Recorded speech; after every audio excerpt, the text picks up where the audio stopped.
Hey there, welcome to Little Garden on the Prairies. So I am just finishing up all the planting into my last raised garden bed here. So this is my second year using my grow box garden bed and I absolutely love it.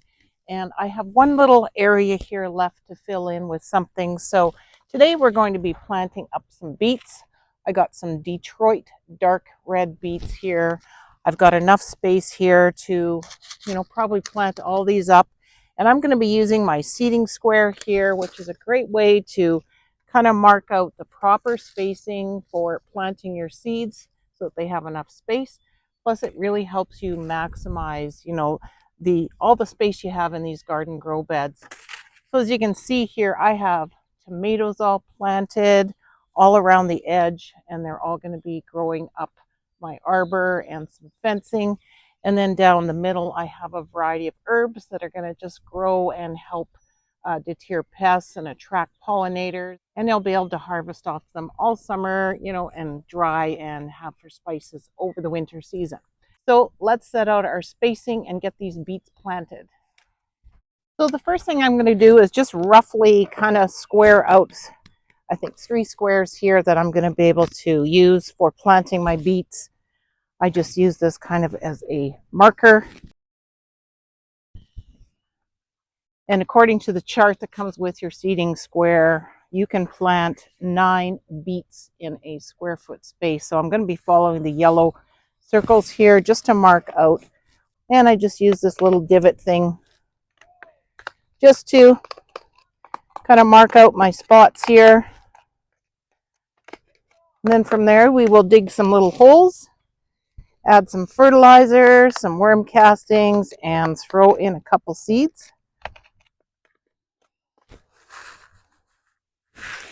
So this is what beet seeds look like. They're kind of chunky and big.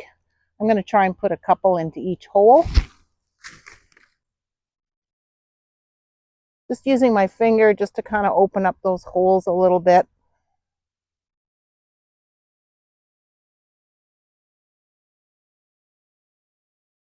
So I've already worked some 444 fertilizer into the soil. And now I'm just going to put a little handful of worm castings into each of these holes. Give it a little extra boost. Put a couple into each. Can thin out later.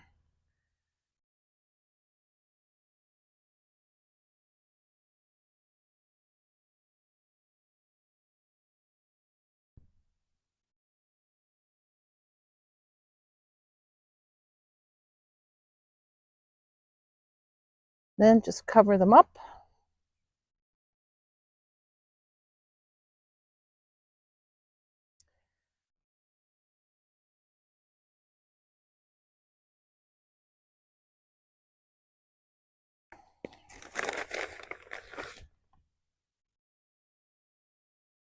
So I have become a 100% container gardener now. I just set up my last grow box garden bed that I'm using for my potatoes. There'll be a video on that coming to the channel. So I'm really excited because now my whole garden is container gardening. It's really easy for me physically. I like that. And, easier to control weeds. I have a plan to set up a better irrigation system.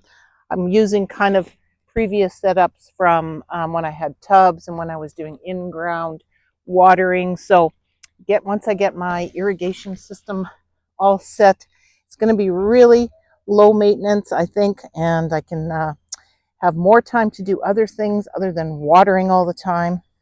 So I'm really looking forward to getting this all set up kind of the way I want to.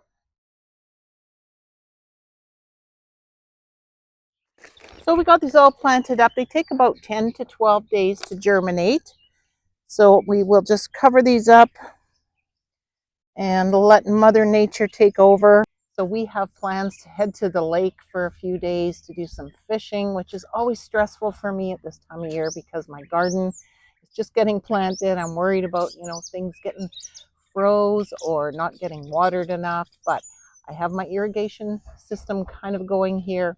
I have my daughter coming down to check on things and water, and hopefully in a couple weeks we will start to see some germination of these beets, and I will keep you updated. So if you want to keep watching on how my container gardening progresses and how I get everything set up with my irrigation system moving forward, please don't forget to subscribe.